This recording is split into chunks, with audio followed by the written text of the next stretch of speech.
ভৈয়াম জনজাতি উন্নয়ন বিভাগৰ পুঁজিৰে গুৰুমত এটা সুন্দৰ বাথৌ মন্দিৰ নিৰ্মাণ কৰা হৈছে। মই ইয়াতে আহি এই বাথৌ মন্দিৰ উদ্বোধন কৰিবলৈ পাই সঁচাকৈয়ে গৌৰৱ অনুভৱ কৰিছোঁ। বড়ো জাতিক বাথৌ ভগৱানৰ যি পঞ্চভূতৰ প্ৰতি সন্মান জনাই যি বাথৌ ভগৱানক পূজা কৰা হয়, এই পূজাই আমাক সকলোকে অনুপ্ৰাণিত কৰে। কেৱল মাত্ৰ বড়ো জাতিয়ে নহয়, মই পুনৰ এবাৰ বাথৌ ভগৱানক মোৰ শ্ৰদ্ধা জনাইছোঁ, প্ৰণাম জনাইছোঁ, সেৱা জনাইছোঁ। তেখেতে যাতে অসমবাসীৰ কল্যাণৰ কাৰণে আমাক সকলোকে আশীৰ্বাদ কৰে।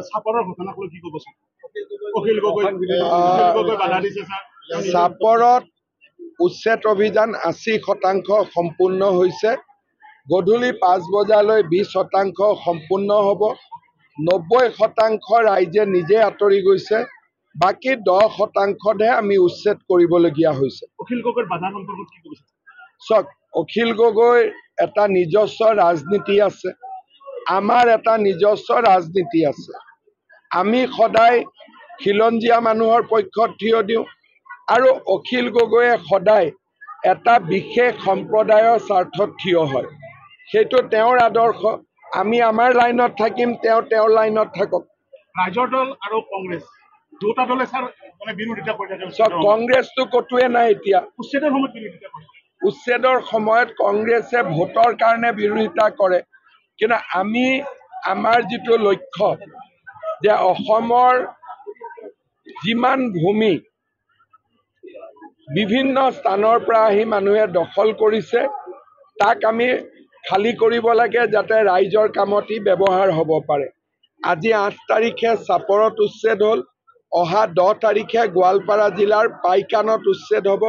সেইখন এখন ৰিজাৰ্ভ ফৰেষ্ট আৰু সেই ৰিজাৰ্ভ ফৰেষ্টখন আমি মুকলি কৰিব খুজিছোঁ। মই এটাই কথা ক'ম, আপোনালোকে আপোনালোকৰ কাম কৰক, আমি আমাৰ কাম কৰিম। চাওক, অখিল গগৈ যি কয় এইটো তেওঁ জানিব। মই মোৰ ৰাস্তাত থাকিম, তেওঁৰ ৰাস্তাত থাকক। মই ক'লো না 10 তাৰিখে আকৌ হ'ব। যি কৰিছে কৰিছে, তাকতো আৰু মই বাধা দিব নোৱাৰো, কিন্তু পুলিচে পুলিচৰ কাম কৰিব। চাওক, বিজেপিত চবেই পুৰণা, বিজেপিত চবেই পুৰণা, আৰু যদি নতুনক আমি নলওঁ, তাৰমানে নতুনবিলাকক কংগ্ৰেছত থাকিব দিম নেকি? তেতিয়াতো কংগ্ৰেছে নিজে নিজে ভিটামিন পাই যাব দেখোন। আজি এজন 18 বছৰীয়া ল'ৰা হ'ল, 25 বছৰীয়া ল'ৰা হ'ল, তেওঁক যদি আমি বিজেপিত নলওঁ, কংগ্ৰেছত লওঁ, তেতিয়াহ'লে বিজেপি ইলেকশ্যন কেনেকে জিকিব? গতিকে আমাক ইলেকশ্যন হৰুৱা বুদ্ধিবোৰ দিব নালাগে, ইলেকশ্যন জিকা বুদ্ধিবোৰ দিব লাগে। ভাল হ'ব, কিন্তু আমাৰ এটা নিজস্ব ৰণকৌশল আছে, আমি সেইমতে আগবাঢ়ি যাম। উন্নয়ন প্ৰক্ৰিয়াটো কেনে দেখিছে ইয়াত আপুনি? চব কামটো বহুতখিনি হৈছে, কিন্তু আৰু বহুত হ'ব, বাকী আছে।